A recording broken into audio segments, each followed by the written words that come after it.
시청자 여러분, 안녕하십니까? 3월 16일 화요일 JTBC 뉴스 아침엔 시작합니다.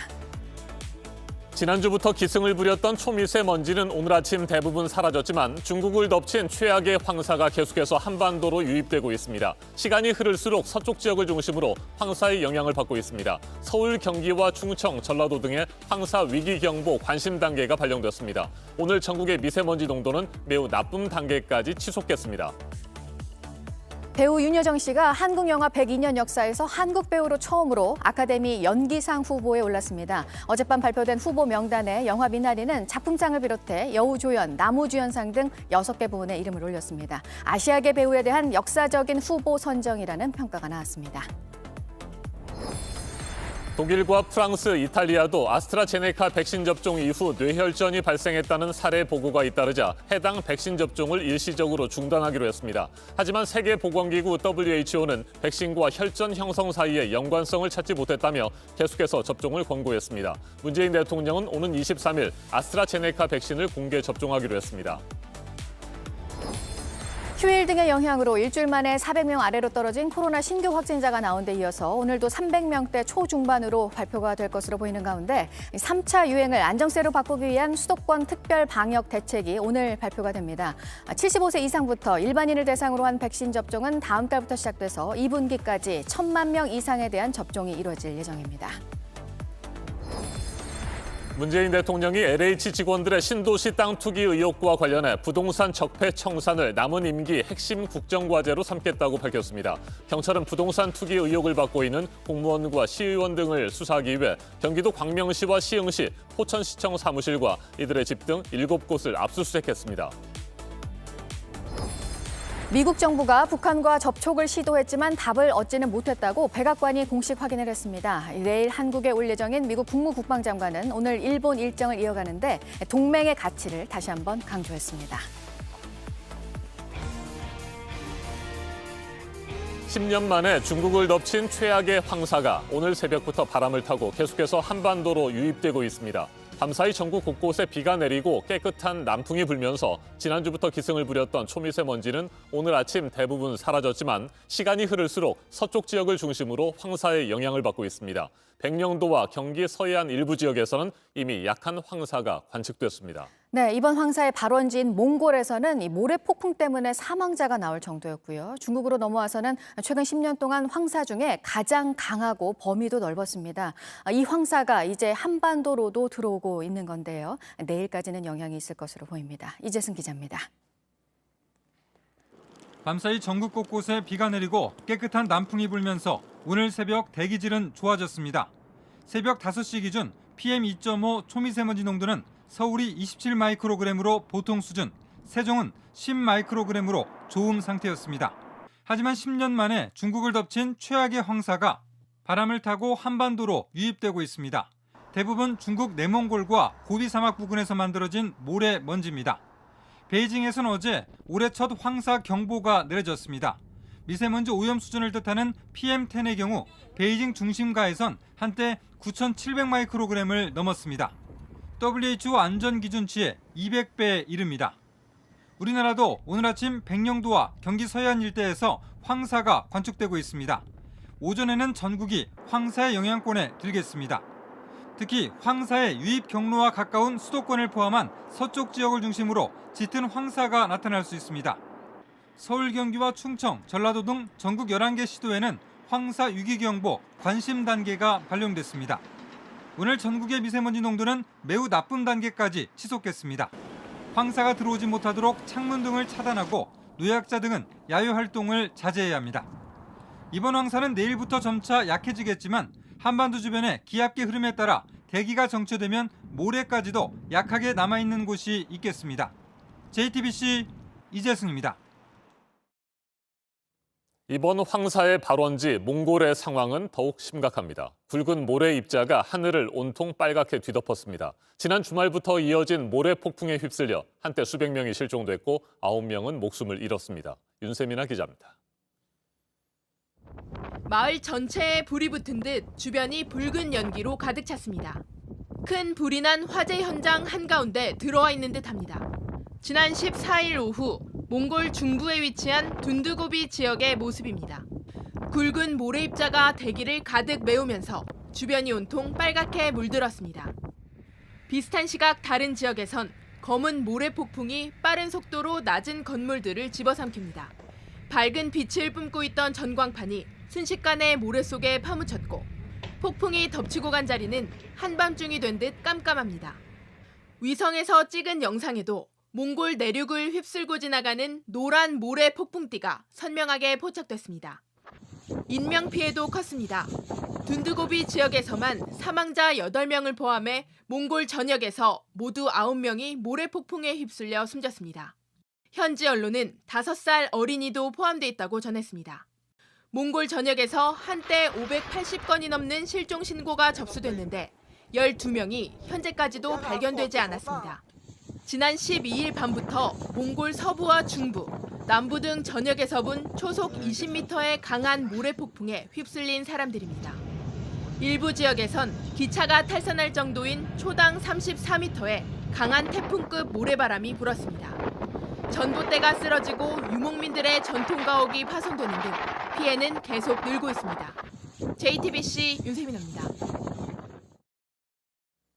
영화 미나리가 아카데미 작품상과 감독상, 각본상, 음악상 등 6개 부문 후보에 올랐습니다. 비전형적인 할머니의 역할을 멋지게 연기했다는 호평을 받아온 배우 윤여정 씨는 한국 배우 최초로 여우조연상 후보로 지명됐습니다.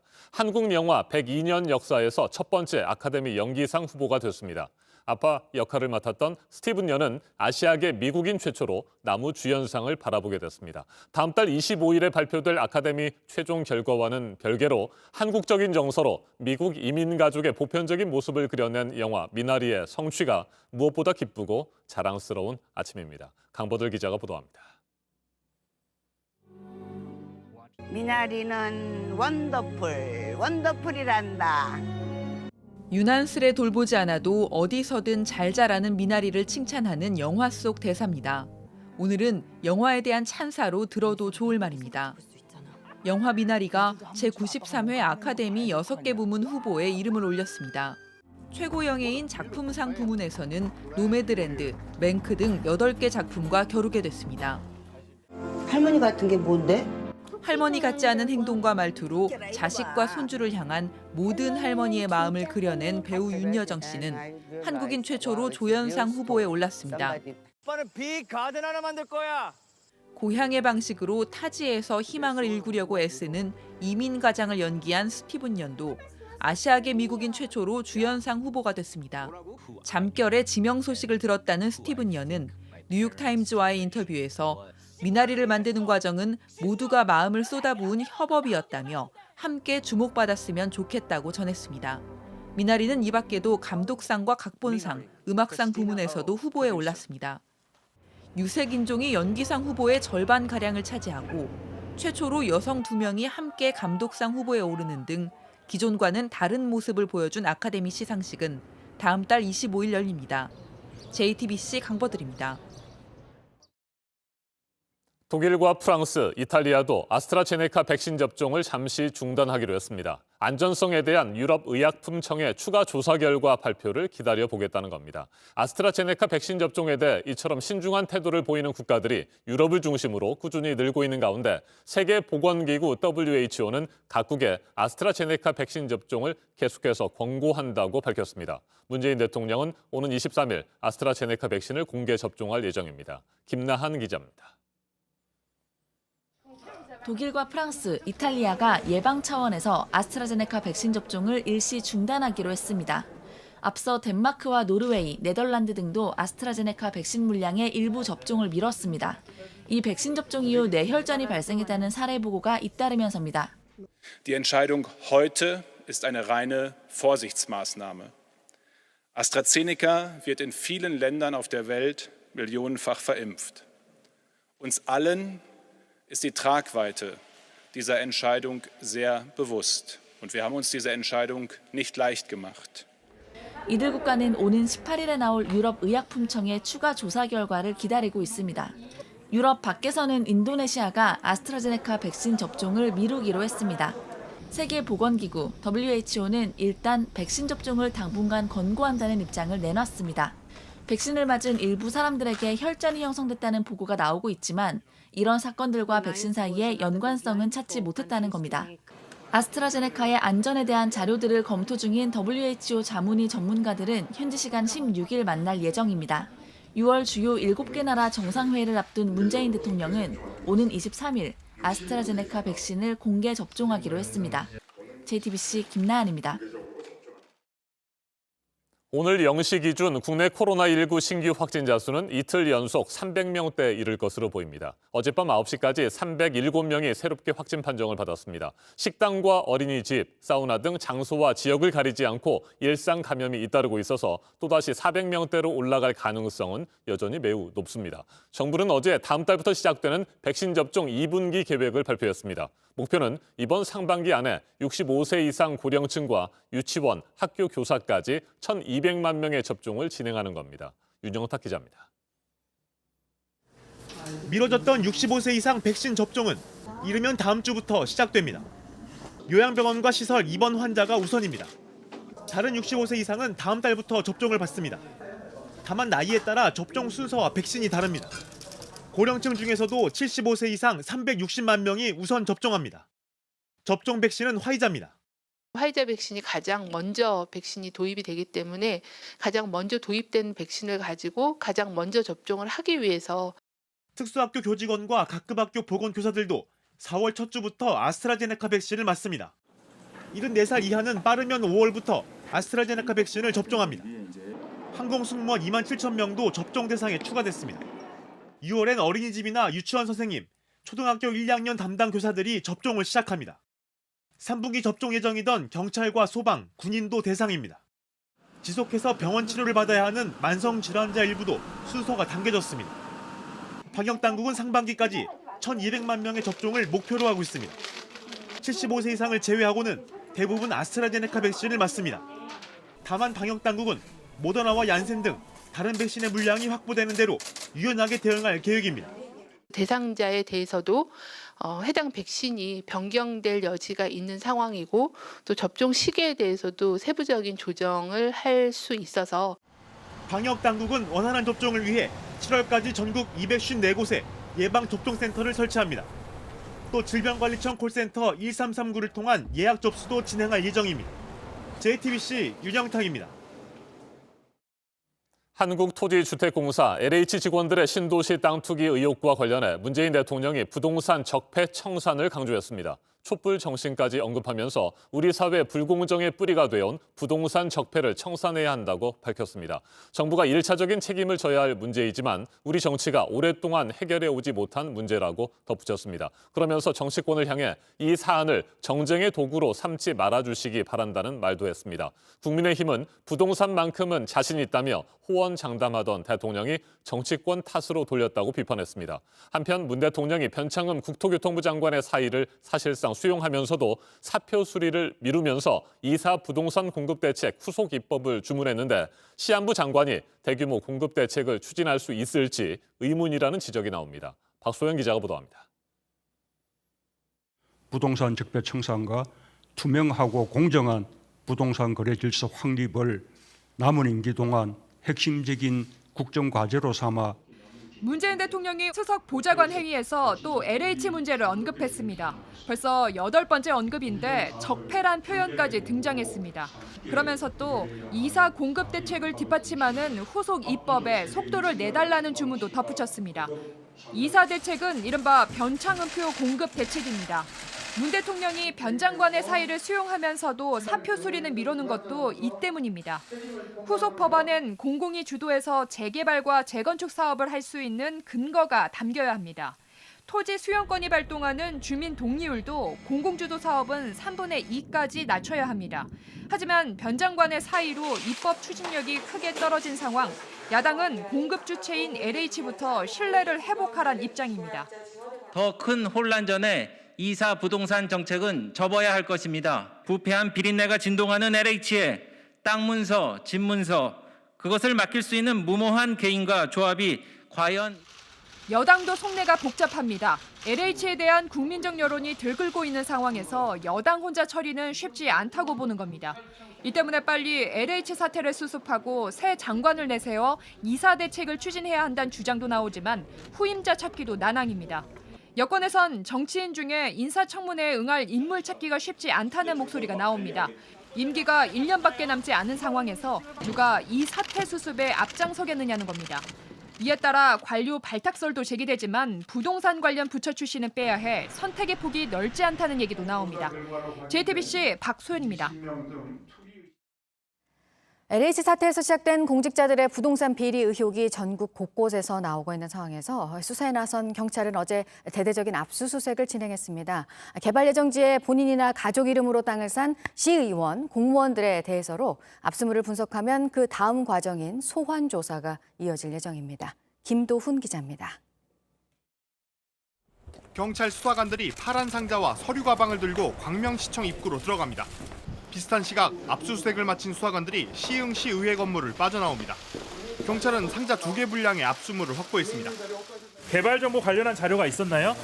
땅 투자를 검토한 흔적이 있었습니까? 경기 남부경찰청 투기사범 특별수사대가 투기 의혹을 받는 광명시 6급 A팀장과 시흥시 B의원에 대한 강제 수사에 착수했습니다. 오전 10시부터 시청과 시의회, 사무실과 집 등 5곳에 수사관 24명을 투입해 압수수색한 겁니다. A팀장은 지난해 7월 강명 시흥 3기 신도시 예정지 땅 790제곱미터를 가족들과 함께 4억 3천만 원에 샀습니다. 3기 신도시 예정지 발표 7달 전입니다. 시흥시의회 B의원은 2018년 10월 시흥시 신도시 개발 예정 지역에 딸의 이름으로 땅을 샀습니다.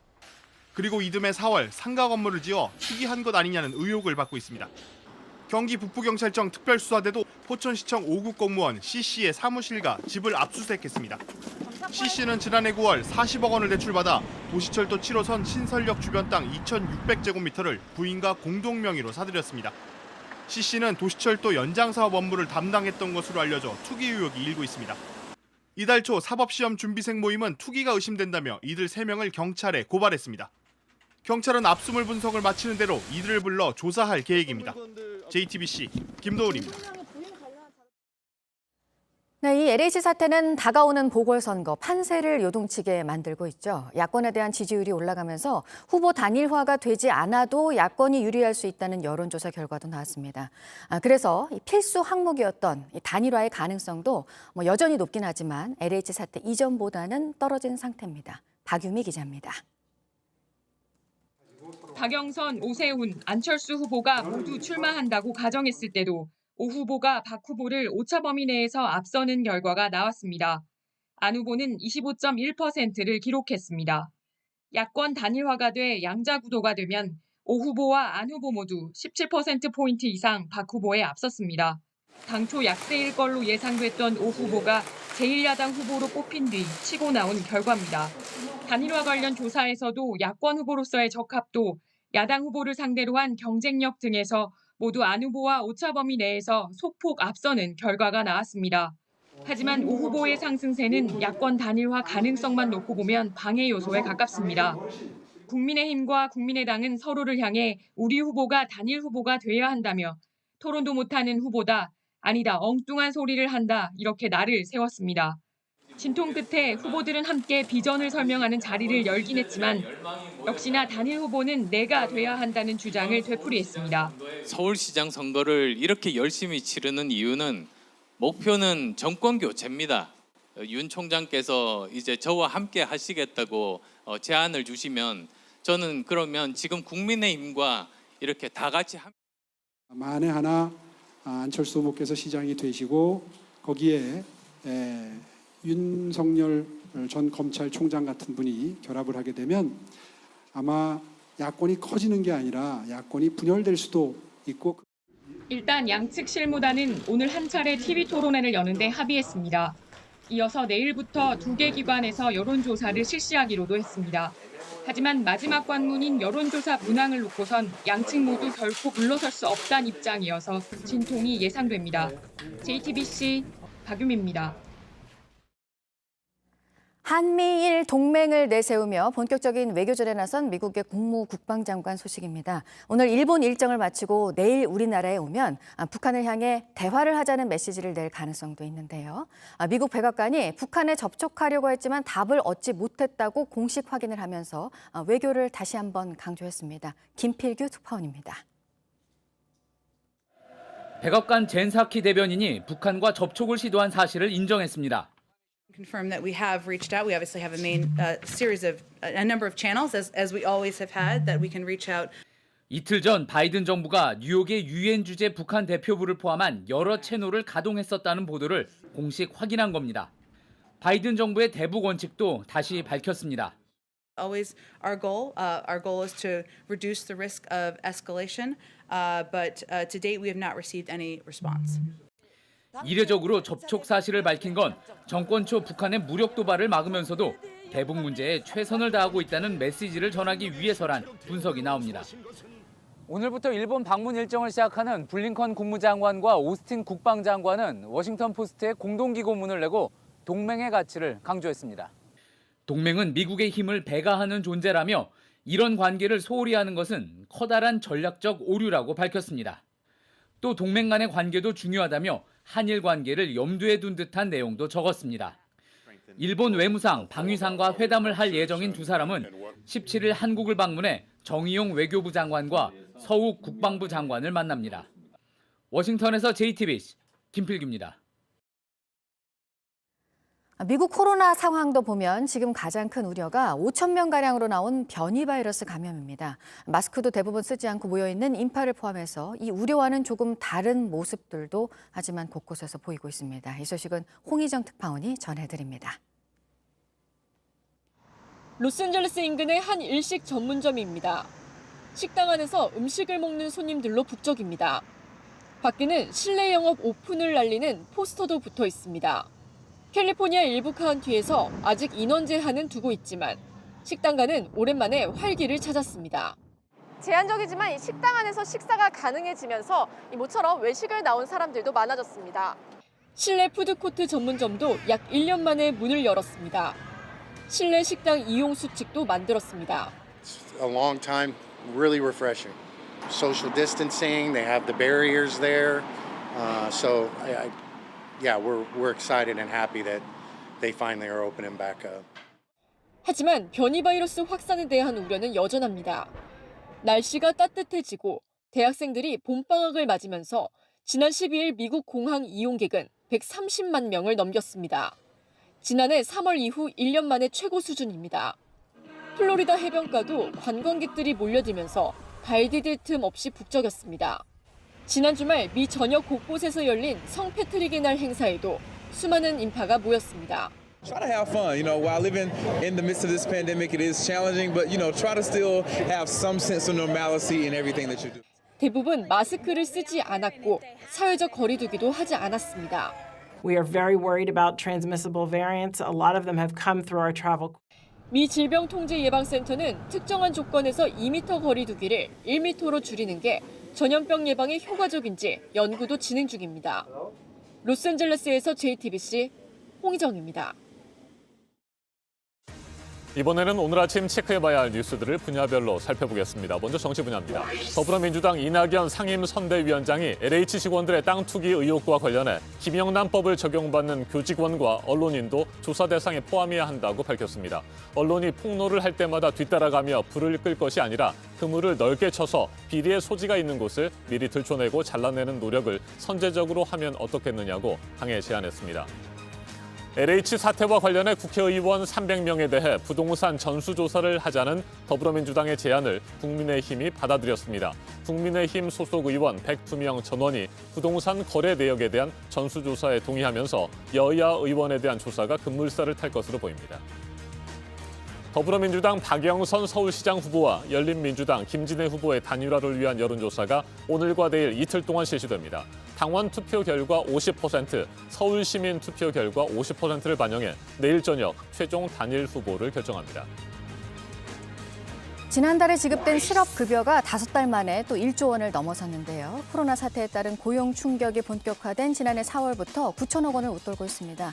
숙박, 음식점 업에서 신청자가 지난해 같은 기간보다 1,800명이 늘어서 9,400명이었습니다. 영장 심사를 앞두고 달아났던 옵티머스 자산운용 브로커가 도주한 지 넉 달 만에 붙잡혀서 구속이 됐습니다. 구속된 다른 브로커들과 함께 금감원 출신 인사에게 청탁을 하겠다는 명목으로 옵티머스 대표에게서 돈을 받은 혐의를 받고 있습니다. 법원 심문 없이 영장이 발부됐었습니다.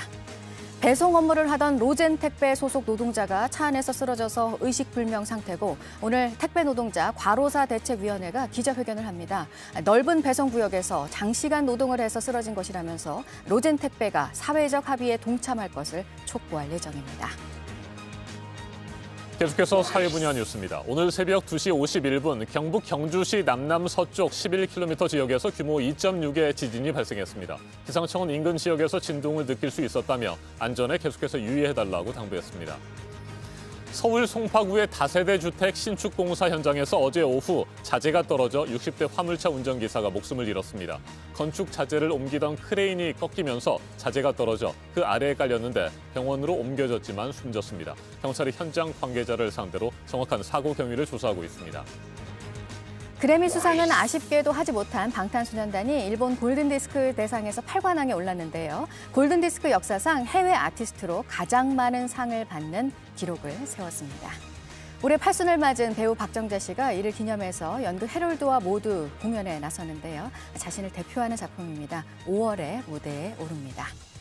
지난 5일에 있었던 내장사 대웅전 방화 사건과 관련해서 조계종 총무원 스님 50여 명이 공개 사죄를 했습니다. 그 스님도 공도체의 일원인데 이번 사건이 한 개인의 잘못일 뿐 자신들의 잘못이 아니라는 어리석음에 잠시 빠졌다면서 다시 화합하겠다고 했습니다. 네, 정부가 오늘 수도권 특별 방역 대책을 발표합니다. 앞서 2주 동안 하루 확진자를 200명대로 낮추는 걸 목표로 제시했었습니다. 3차 유행을 안정화하고 4차 유행을 차단하기 위한 조치입니다. 제주 4.3 당시 억울하게 재판에 넘겨져서 옥살이를 한 수형인 335명에 대한 재심 선고가 오늘 나옵니다. 지난 1월에 4.3 행방불명 희생자 10명에 대해서 무죄가 선고됐었습니다. 오늘 재심에서도 무죄 선고 가능성이 높습니다. 김진욱 공수처장이 오늘 국회 법사위에 나옵니다. 김학의 전 법무부 차관의 불법 출국 금지 사건을 검찰로 재이첩하면서 불거진 논란에 대해서 입장을 밝힐 것으로 보입니다. 분야별 뉴스들 체크해드렸습니다. 올봄 첫 황사가 한반도로 유입되고 있습니다. 중국을 덮친 최악의 황사가 강한 바람을 타고 일부 우리나라에 영향을 주는 겁니다. 현재 백령도에서 약한 황사가 관측되고 있고 오전에는 점차 전국에서 영향을 받겠습니다. 황사는 내일 차츰 약해질 것으로 보입니다. 황사의 영향으로 수도권과 충청, 호남과 제주에서 미세먼지 농도가 매우 나쁨, 초미세먼지 농도도 나쁨 수준까지 올라가겠습니다. 강원도와 영남에서도 미세먼지 농도 나쁨 수준으로 대기가 탁하겠습니다. 영동과 경북 동해안에서는 바람이 강하게 불겠습니다. 강원 산지에는 최대 순간 풍속이 초속 20m가 넘게 매우 강하게 불겠습니다. 현재 기온은 서울 6도, 대전 11도, 광주 12도, 부산 14도로 어제보다 2도에서 크게는 10도가량 높습니다. 낮 최고 기온은 서울 13도, 대전과 전주 15도, 대구 18도로 어제보다 대체로 2도에서 5도가량 낮겠습니다.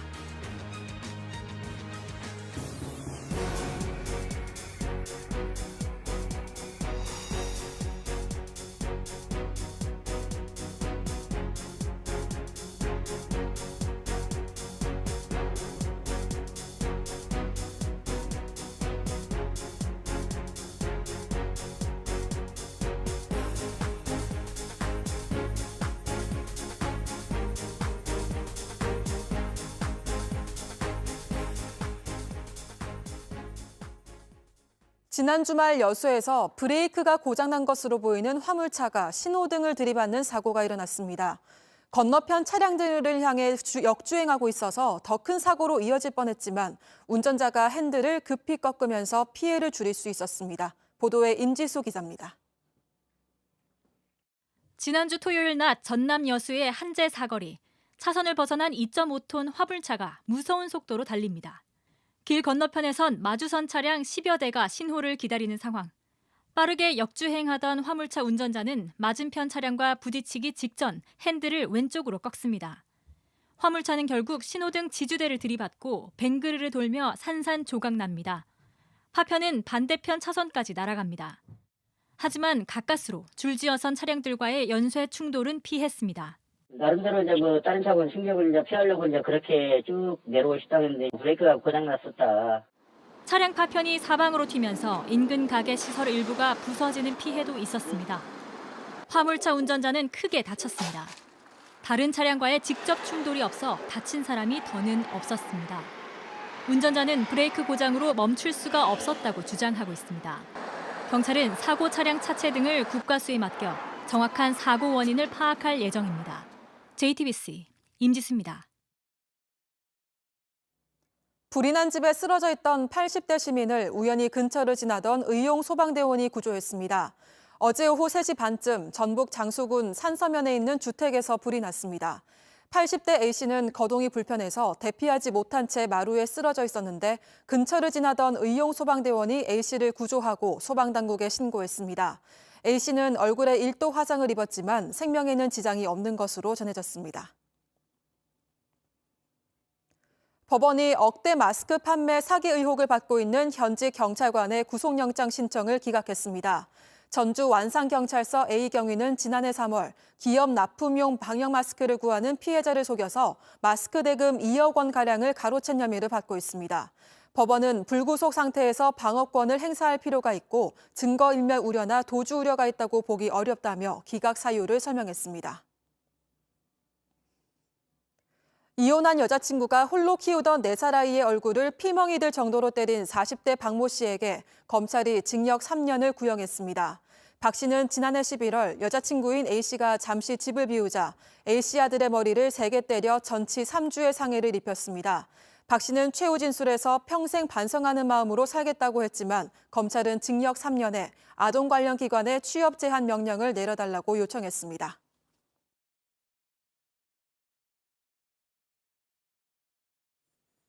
아침엔 세계 시간입니다. 어제는 시리아 내전이 발발한 지 꼭 10년이 되는 날이었습니다.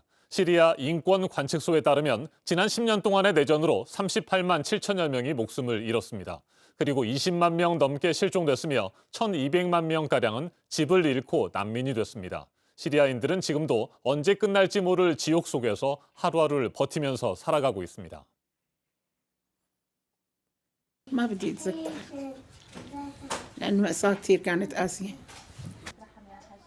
시리아 동부 도우마 지역에 살고 있는 74세 시리아 여성은 지난 2016년 마을을 덮친 미사일 공격으로 하루아침에 남편과 아들, 손녀를 잃었습니다. 폭격으로 부서진 집을 수리할 여력조차 없는 고된 삶이지만 살아남은 어린 손자들을 돌보면서 생을 이어가고 있습니다. 시리아 북부 이들립 지역에 살고 있는 84세 시리아 남성 역시 10년에 걸친 내전으로 아내와 13명의 자녀를 잃었습니다. 전쟁이 일어나기 전에는 많은 땅을 소유한 농부였지만 지금은 고향을 떠나 어린 손자, 손녀들과 함께 난민 텐트에서 생활하고 있습니다. 37살의 이 여성도 전쟁통에 남편을 잃고 홀로 시어머니와 4명의 자녀를 돌보고 있습니다. 전쟁은 살아남은 사람들에게 잊을 수 없는 고통과 한을 남겼지만 그래도 이들은 아이들을 생각하면서 희망의 끈을 놓지 않고 있습니다. 난민 여성의 말 직접 들어보시겠습니다.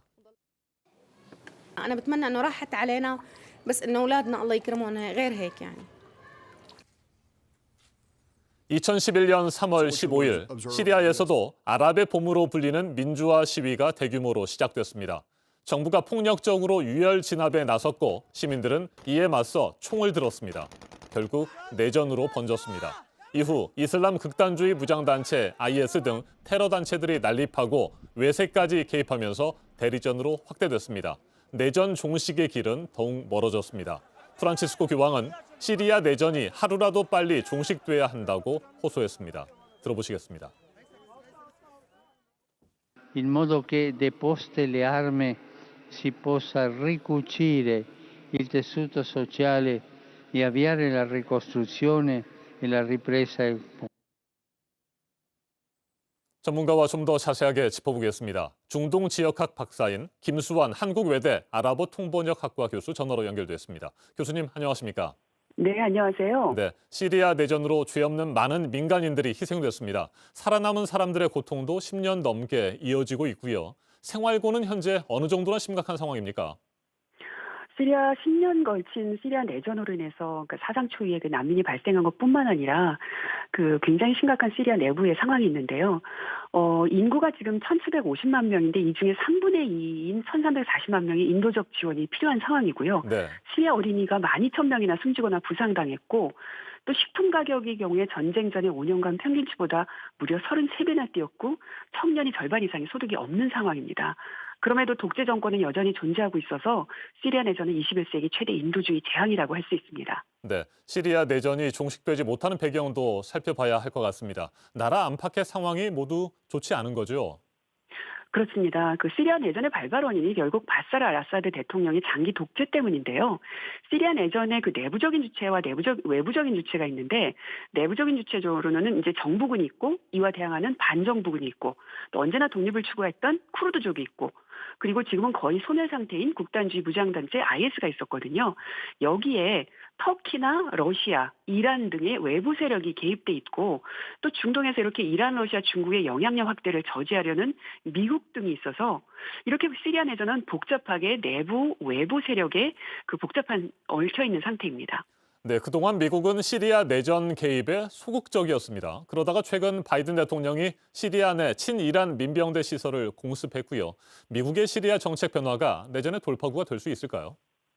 지난달 발생한 공습은요, 바이든 행정부가 중동 문제에 적극적으로 개입함으로써 새로운 돌파구를 찾기 위해서라기보다 인권 수호를 명분으로 우회적으로 중국을 압박하기 위한 방편으로 판단하는 것이 옳을 것 같습니다.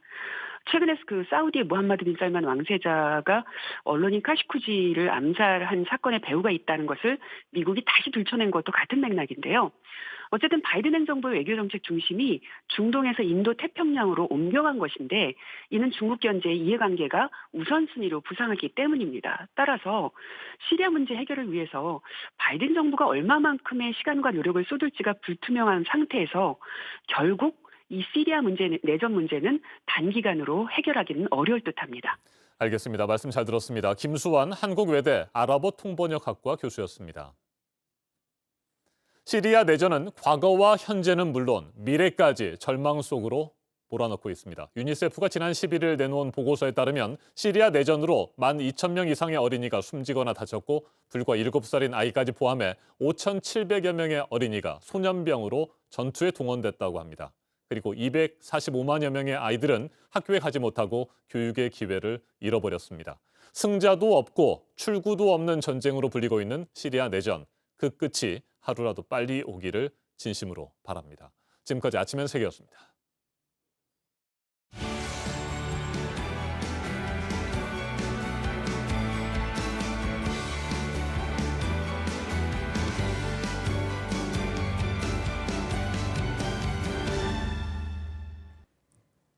네, 화요일 아침 8시 6분 지나고 있습니다. 한미연합훈련에 대해서 북한 김여정 노동당 부부장이 담화를 통해서 입장을 냈습니다. 보도국 연결해서 알아보도록 하겠습니다. 박지훈 기자, 규모를 줄여서 한다고 해도 본질은 같다, 비난을 했네요. 네, 김여정 북한 노동당 부부장이 오늘 새벽에 조선중앙방송을 통해서 담화를 냈습니다. 김 부부장은 8일부터 남조선 당국이 우리 공화국을 겨냥할 침략전쟁 연습을 강행했다고 비난했습니다. 그러면서 한미 훈련이 축소되어서 진행되는 것에 대해서는 우리는 군사 연습을 자체를 반대했으며 연습의 규모나 형식에 대해서 논한 적이 없다고 말했습니다. 이어서 앞으로 남조선 당국이 더욱더 도발적으로 나온다면 군사 합의서를 파기하는 것도 예견할 수 있다고 경고했습니다. 또 우리를 적으로 간주하는 남조선과는 어떤 교류도 필요가 없다면서 대화기구 조평통을 정리할 수 있다고 덧붙였습니다. 이어서 미국도 앞으로 4년간 편한 잠을 자고 싶다면 시작부터 잠을 설치게 하는 일을 만들지 않는 것이 좋을 것이라고 경고했습니다. 네, 미얀마에서 군부의 폭력으로 사망한 시민이 지금까지 130여 명입니다. 유엔에서 밝힌 내용이죠? 네, 스테판 두자렉 유엔 대변인이 현지 시간 15일 미얀마 쿠데타 이후에 최소 138명이 살해됐다고 말했습니다. 그러면서 실제 사망자 수는 더 많아질 가능성도 있습니다.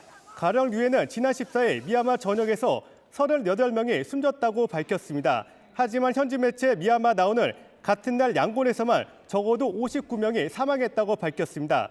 병원들의 자료를 종합한 수치입니다. 네, 그리고 동성 결합을 인정하지 않는다는 공식 입장을 교황청이 냈네요. 네, 교황청 신앙교리성이 현지 시간 15일 동성 결합을 축복할 수 없다는 유권 해석을 내놨습니다. 그동안 여러 교구에서 사제가 동성 결합을 축복할 수 있냐는 질의가 이어졌다고 합니다. 이에 대해서 교황청이 안 된다면서 공식 입장을 밝힌 것입니다. 바티칸 교리에 따르면 결혼은 남성과 여성 사이에서만 가능합니다. 따라서 동성 결합을 허용할 수 없다는 논리입니다. 프란치스코 교황도 이러한 유권 해석에 찬성했다고 교황청에 밝혔습니다. 하지만 개혁 성향의 독일 교계는 동성애자 차별을 용인하는 결과를 불러올 것이라면서 우려했습니다. 지금까지 아침에 지금 JTBC 박지훈입니다.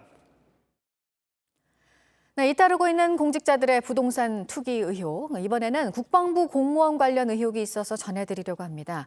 군부대가 빠지면서 택지로 개발될 땅 1,200평 정도를 사들인 사실이 확인이 됐는데 이 공무원은 군부대 이전을 담당해 왔습니다. 먼저 이서준 기자입니다. 창릉 신도시 예정 부지입니다. 이곳 한복판에는 군부대 34단이 있습니다. 그 면적이 100만 제곱미터에 이릅니다. 경기도 고양시 34단 건너편 차 한 대가 겨우 다닐 만한 비포장길을 따라 들어가면 주말 농장이 나옵니다. 국방부 공무원 A씨의 부인과 딸이 2016년 11월 절반씩 사들인 땅입니다. 그 면적이 약 4,000제곱미터 1,200평입니다. 이들이 땅을 사고 1년여 뒤 국방부는 34단을 폐쇄하고 모든 군사시설을 다른 부대로 옮기겠다고 발표합니다. 100만 제곱미터 군부대 부지는 개발이 가능한 택지로 바뀝니다. 부대 이전은 군사 기밀이라 인근 주민들도 발표 전까진 전혀 몰랐습니다. 34단이 그냥 말로만 있었지. 그게 가능하냐. 누가 이제 그 땅 투기하려고 누가 이제 돈을 내는 거야. 이렇게만 알았지. 실질적으로 누가 34단 이전할지를 어떻게 알아요? 친구가 왔다 갔다 해서 우리는 이 사람들이 몰랐는데 그게 이사였더라고요. 군부대는 벌써 알고 있었지. 또 1년 뒤 이번엔 국토교통부가 34단 부지와 그 주변 땅을 창릉 신도시로 지정합니다. 34단 이전 부지는 서울 숲의 2배 규모의 도시숲으로 만들고 군무원 A씨 가족 땅도 창릉 신도시 부지에 포함됩니다. 호재가 잇따른 겁니다. A씨는 현재 국방부 국방시설본부 군무원입니다. 국방시설본부는 군부대 시설공사와 군부대 이전 사업 등을 도맡아 하는 곳입니다. A씨는 그중에서도 34단 부지가 있는 경기북부 시설단 재산관리과 소속입니다. 시설단의 34단 이전 담당자를 묻자 재산관리 1과가 담당하고 있습니다. 담당 사무관님은 누구신가요? 사무관님입니다. A씨가 담당자라는 대답이 돌아옵니다. A씨는 가족이 땅을 샀던 2016년에도 경기북부 시설단 소속이었습니다. 다만 A씨 측이 부대 이전, 나아가 신도시 지정까지 사전에 알거나 예측해 땅을 매입했는지 여부는 앞으로 확인이 더 필요합니다. A씨는 JTBC에 34단 이전은 시설단에 2019년 6월 통보됐다며 땅을 살 때는 알지 못했다고 전했습니다. 처형 땅이 도로로 편입돼 건물을 옮겨야 했다며 그 뒤에 있는 땅을 아내와 딸이 처형을 대신해서 사들였다고 해명했습니다. 신도시로 지정되면서 도로 확장도 취소돼 건물은 옮기지 않았다고 했습니다. JTBC 이서준입니다. 네, 이 국방부 공무원 가족이 땅을 살 때 그리고 지금 상황을 보면 의혹은 커집니다. 땅값이 2~3배는 올랐다는 게 주민들 말인데요. 투기 의혹에 대한 수사 대상을 넓혀야 한다는 목소리가 높습니다. 이어서 조보경 기자입니다. A씨의 부인과 딸은 4,000제곱미터 약 1,200평 땅을 절반씩 사들였습니다. 아내는 4억 6,700만 원, 딸은 4억 3,300만 원, 합쳐서 9억 원입니다. 당시 딸의 나이는 24살이었습니다. A씨는 살던 집이 서울 문산 고속도로로 수용돼 보상금을 받았고 딸도 대출을 받아 자금을 마련했다며 차명 소유가 아니라고 주장했습니다.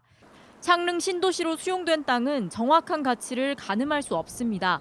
보상 논의가 한창 진행 중이기 때문입니다. 인근 부동산과 주민들은 5년 전과 비교해 지금까지 가치가 최소 2~3배는 올랐을 것이라고 입을 모읍니다. 뭐 거기 가려고 하니까 200만 원짜리 전답이 없다. 이렇게 하는 거 보면은 그 정도는 가지 않을까 이렇게 추정을 합니다. 매입할 당시에 최상 뭐 뻥튀기 내지 2배, 3배는 좋게 올란 거죠. A씨 의혹과 별개로 2018년 초에도 창릉 신도시 도면이 유출된 적이 있습니다. 범인은 군 간부 출신 LH 국방자문위원 B씨였습니다. B씨는 지난해 말 징역 2년, 집행유예 3년을 선고받았습니다. 당시 판결문에는 국토교통부와 LH가 창릉 신도시 발표 전부터 국방부 및 군부대와 활발히 논의했다고 나옵니다. B씨도 LH를 대신해서 군과 협의를 하기 위해 도면을 받은 뒤 외부로 유출했다고 적혀 있습니다. 국토부와 LH뿐 아니라 군도 대규모 공공택지 개발 정보를 미리 알 수 있는 구조입니다. 공유지 개발을 통한 공급 확대를 많이 추진하면서 수도권 내 대규모 군부대 용지 같은 땅들도 개발 가능성이 커지고 있습니다. 그래서 이런 군부대 용지를 보상이나 개발 관련하는 공무원들도 상시적인 감시 체계가 이루어져야 할 필요가 있습니다. 하지만 정부합동특별수사본부는 군무원 A씨를 수사할 수 없습니다. 수사권이 군 검찰에 있기 때문입니다. 국방부는 군과 관련해 구체적인 투기 신고가 들어오면 수사와 조사할 예정이라고 밝혔습니다. JTBC 조보경입니다. 네, 대체 어디까지 이 투기 의혹이 번져 있는 건지 지자체에서 추진하는 개발 사업에도 투기 정황이 있습니다. 경기도 이천시청의 공무원들이 가족과 함께 땅을 샀는데 3년 뒤에 시의 푸드 통합 지원센터가 들어섰습니다. 이 소식은 정아람 기자가 전합니다. 컨테이너 박스가 있는 경기도 이천시의 한 공터입니다. 이곳엔 내후년에 이천시 푸드통합지원센터가 들어서는데요. 4년 전에 이천시청 전현직 공무원들이 무더기로 전체 부지의 5%가량을 사들였습니다. 푸드통합지원센터가 세워질 3만 제곱미터 가운데 1,400제곱미터, 다시 말해 9,000평 가운데 430여 평입니다. 거래 가격이 7억 원인 이 땅의 주인은 모두 13명으로 지분을 쪼개 공동 명의로 구매했습니다. 이천시청 토지행정팀에 근무하는 장모 씨를 포함해 이천시 공무원 6명과 그들의 가족들로 구성돼 있습니다. 이들이 땅을 산 지 2년이 지난 2019년, 이천시는 푸드통합지원센터 건립이 포함된 푸드플랜 기본 계획을 짰습니다. 지역 먹거리를 지역 주민에게 공급하는 사업입니다. 지난해엔 그 중심축인 푸드통합지원센터의 부지가 이천시 유련동으로 결정됐습니다. 이천시청 공무원과 가족을 포함한 13명이 땅을 산 바로 그 자리입니다. 여기 농지는 농사꾼들이 농사 짓는 땅인데 갑자기 공무원들이 여기 땅을 무더기로다가 벼농사를 짓지도 않으면서 산다는 것은 이상하다고 생각합니다. 이천시청 감사실은 제보를 받았지만 조사도 하지 않았습니다. 토지 수용 가격이 실거래가보다 높다는 보장이 없을 거라는 이유에서입니다. 감정평가 들어가는 게 아니어서 일반적으로 뭐 도로 보상이나 이런 걸 봤을 때 이제 보상가액 만족을 거의 대부분 못 하신다는 거죠. 수용을 당하면. 땅을 산 직원도 투기 의혹을 부인합니다. 한번 알아보시면 알겠는데 저희는 전혀 그거 들어올지도 몰라고 들어왔으면 사지도 않았어요. 하지만 주변 중개업소에선 다른 말이 나옵니다. 전체적으로 땅값은 올랐고요. 할 수 있는 것들이 있는데 뭐 도로에 닿아 있거나 이런 데는 많이 올랐죠. 보상을 협의를 보셔서 넘기시는 거죠. 이건 뭐 싼 가격에 넘긴다 이런 건 없고요. 더 높게 받으실 수도 있죠. 산성 금액보다. 주민들은 경기도나 정부가 나서 투기 의혹을 조사해야 한다고 지적합니다. JTBC 정아람입니다. 한국인 이민자 가족의 미국 정착기를 그린 영화 미나리가 아카데미 작품상과 감독상, 각본상, 음악상 등 6개 부문 후보에 올랐습니다. 할머니 순자 역을 맡은 배우 윤여정 씨는 한국 배우 최초로 여우 조연상 후보에 올랐습니다. 아버지 역을 맡은 스티븐 연은 아시아계 미국인 배우 최초로 남우주연상 후보로 지명됐습니다. 외신들은 미나리가 오스카의 새 역사를 썼다고 평가했습니다. 하재근 사회문화평론가 자리 함께했습니다. 어서 오십시오. 안녕하세요. 네. 그동안 큰 기대를 했었는데 어젯밤 반가운 소식이 전해졌습니다. 아카데미 6개 부문 후보에 오른 것만으로도 정말 대단한 일 아니겠습니까? 그렇죠. 6개 부문이나 후보가 됐다는 것은 매우 높게 인정을 받았다는 것인데 그리고 어느 부문 후보냐가 중요한 거거든요. 근데 이번에 후보가 된 부문이 작품, 감독, 각본 이거는 굉장히 영화의 핵심적인 부분이기 때문에 작품적으로 매우 높게 평가를 받았다라고 할 수가 있고 그다음에 기생충에 비해서 기생충 같은 경우에는 국제장편 영화상 후보 됐었거든요. 이게 외국어 영화상인데 그리고 편집상, 미술상 이런 것들이 후보가 됐었는데 이번에 이 미나리 같은 경우에는 나무주연상, 여우주연상 이렇게 연기상 후보도 돼서 미나리가 후보가 된 부분이 더 핵심적인 부분이다 이렇게 볼 수가 있고 그다음에 기생충에서 국제장편 영화상 후보가 됐었는데 네. 미나리가 그 제외됐거든요. 외국어 영화상 후보에서 제외를 했거든요. 이 이야기는 외국어 영화가 아니라 본상, 그러니까 미국 영화한테 해당하는 본상을 주겠다는 의지가 여기에 은연중에 내포가 돼 있는 것이 아닌가 그런 느낌이 들어서 수상에도 상당히 좀 청신호가 들어온 것 같습니다. 네, 골든 글로브 상도 받았습니다만 외국어 영화상을 받았기 때문에 인종차별 논란도 있었습니다. 방금 말씀하신 것처럼 그런 부분들이 오히려 전화위복이 돼서 최종적으로 아카데미상 수상에 도움이 될 것으로 생각하십니까? 예, 골든 글로브에서 말씀하신 대로 외국어 영화상을 줬거든요. 그것 때문에 미국에서 논란이 있었고 그래서 그때 외국어 영화상을 받은 게 오히려 아카데미 본상 수상의 그 가능성을 더 높인 거 아니냐 그런 이야기가 있었는데 이번에 아카데미가 외국어 영화상, 국제장편 영화상이 외국어 영화상인데 후보에서 아예 제외를 한 거 보니까 확실하게 골든글러브를 의식을 하는 것 같거든요. 그래서 골든글러브가 미나리한테 외국어 영화상을 주면서 비판을 받았기 때문에 우리는 외국어 영화상이 아니라 본상을 줌으로써 우리 시상식의 권위를 높이겠다. 이런 의지가 깔려 있는 것은 아닌지 그렇게 지금 해석이 되는 상황입니다. 네, 이번 아카데미상 후보들 가운데 연기상 부문의 후보들도 절반가량이 유색 인종이란 말이죠. 이런 부분들도 감안하면 이제 뭐 아카데미상도 많이 변하고 있구나, 발전하고 있구나 이런 평가도 가능할 것 같습니다. 그렇죠. 최근에 미국 아카데미상뿐만이 아니라 미국의 대중문화 시상식이 전체적으로 변화하고 있는데 과거에는 백인 남성 중심이라는 비판을 많이 받았다가 최근에 미국에서 소수자 이슈 같은 게 이제 많이 부각이 되면서 그리고 트럼프 대통령이 백인 우월주의, 백인 우선주의 이런 거 하면서 거기에 대한 반발도 많이 일어났고 그래서 인종 다양성을 굉장히 강하게 추구하고 있는데 그 시기에 마침 또 한국 콘텐츠가 뜨면서 가장 큰 수혜자가 우리 한국이 되고 있는 상황이 됐거든요. 그래서 한국이 가장 핫한 키워드가 됐는데 그게 작년엔 기생충이 이제 그 중심이 됐었고 올해는 그 바람을 미나리가 이어가지 않겠느냐.